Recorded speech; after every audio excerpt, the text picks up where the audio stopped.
सोचो, एक ऐसा इंसान जिससे पूरी निंजा दुनिया डरती थी, एक ऐसा वॉरियर जिसके सामने हजारों निंजाज भी कुछ नहीं थे, और एक ऐसा इंसान जिसने अपने सपने को पूरा करने के लिए पूरी दुनिया के खिलाफ जंग छेड़ दी। तो कुछ लोग उसे विलन कहते हैं और कुछ लोग उसे लेजेंड।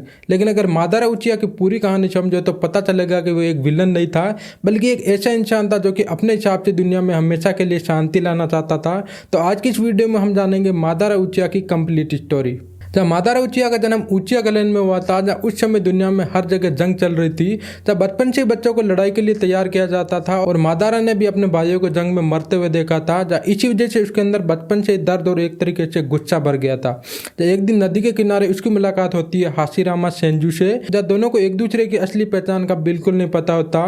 जब दोनों रोज मिलते हैं, पत्थर उछालते हैं और सपने देखते हैं कि एक दिन एक ऐसी दुनिया बनेगी जहाँ बच्चों को जंग ना लड़ना पड़े। लेकिन जब दोनों को पता चला कि मादारा उचिया गलैंड से और हाशिरामा सेंजू गलैंड से, तब दोनों अलग हो गए, क्योंकि दोनों गलैंड एक दूसरे के सबसे बड़े दुश्मन माने जाते हैं। जब समय के साथ मादारा बहुत ही ज्यादा ताकतवर निंजा बन गया और उचिया गलैंड का लीडर भी बन गया।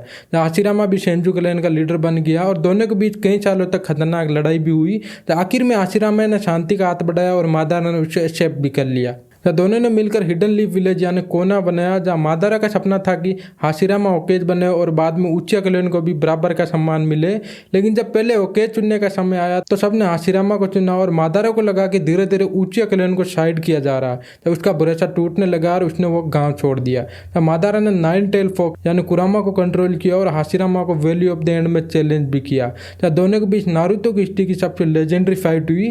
तो हाशिरामा ने मादारा को हरा दिया और सबको लगा कि अब मादारा मर चुका है, लेकिन सच कुछ और ही था। जब मादारा ने पहले इजनागी का यूज करके अपनी मौत को धोखा दे दिया था, तब वो चुपकर जिंदा रहा और हाशिरामा के बॉडी सेल्स को हासिल कर लिए, और इन सेल्स को अपने शरीर में लगाने के बाद कई सालों बाद उसने रेनेंगन को भी जगाया। इसी पल से उसकी असली प्लानिंग शुरू हुई। जब मादारा को पता चला कि सेज ऑफ सिक्स पेथ ने एक बहुत ही बड़ा राज छोड़ा था, तो उसने सोचा कि दुनिया में कभी असली शांति नहीं आ सकती, क्योंकि लोग हमेशा लड़ते रहेंगे। तो इसलिए उसने मून चाय प्लान बनाया और इस प्लान के हिसाब से वो पूरी दुनिया को इन्फिनाइट शियोमी नाम के एक सपने में चुलाना चाहता था, जहाँ सब लोग अपनी पसंद की जिंदगी जिएंगे और कभी भी दर्द बिल्कुल नहीं होगा। जब बुढ़ापे में मादारा की मुलाकात एक छोटे लड़के ओबितो उचिया से हुई। जब ओबितो एक मिशन में बुरी तरीके से घायल हुआ, तब मादारा ने उसे बचा लिया।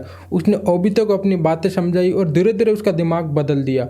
जब मादारा ने ब्लैक जेत्सु को भी अपनी प्लानिंग का हिस्सा बना लिया, उसने नागाता को भी बिना बताए अपनी रेनेंगन आंखें दे दी ताकि फ्यूचर में कोई उसे दोबारा जिंदा कर सके। थोड़े टाइम बाद मादारा की मौत हो गई, लेकिन इसकी प्लानिंग वही खत्म नहीं हुई। जहाँ ओबितो ने मादारा का नाम लेकर काम करना शुरू कर दिया, उसने आकात्सु को कंट्रोल किया, ट्रेल बीस्ट को पकड़ना शुरू कर दिया और 4th ग्रेट निंजा वॉर की शुरुआत कर दी। जहाँ वॉर के दौरान काबूतो ने एडो तोंसाई का यूज करके मादारा को दोबारा जिंदा कर दिया। सबको लगा था कि ये सिर्फ एक रीएनिमेटेड निंजा होगा, लेकिन मादारा ने बैटलफील्ड में आते ही हजारों निंजाज को अकेले हरा दिया। जहाँ 5 केज भी उसके सामने बिल्कुल नहीं टिक पाए। उसने अपनी असली ताकत से सबको दिखा दिया कि उसे लेजेंड क्यों कहा जाता। तब बाद में ओबितो ने रिने रिबर jutsu के जरिए मादारा की असली बॉडी को जिंदा कर दिया। अब मादारा पहले से भी ज्यादा ताकतवर था और उसने सभी ट्रेल बीस्ट को कंट्रोल कर लिया और 10 टेल्स की जिंचूर की बन गया। जहाँ इस फॉर्म में उसके पास लगभग हर तरह की ताकत आ गई थी। जब उसने सेज पावर, ट्री चीकिंग ऑफ और दोनों रेनेंगन हासिल कर लिए थे।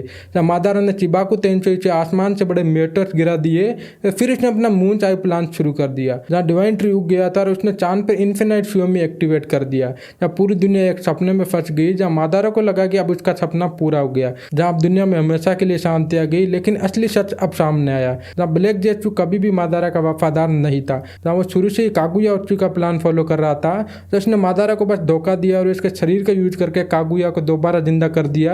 मादारा जो कि पूरी जिंदगी सबको कंट्रोल करता रहा, खुद किसी और की प्लानिंग का हिस्सा निकला। जहाँ नारुतो, सासुके, साकुरा और काकची ने मिलकर कागुया को छील कर दिया। कागुया के जाने के बाद मादारा वापस अपनी असली हालत में आ गया।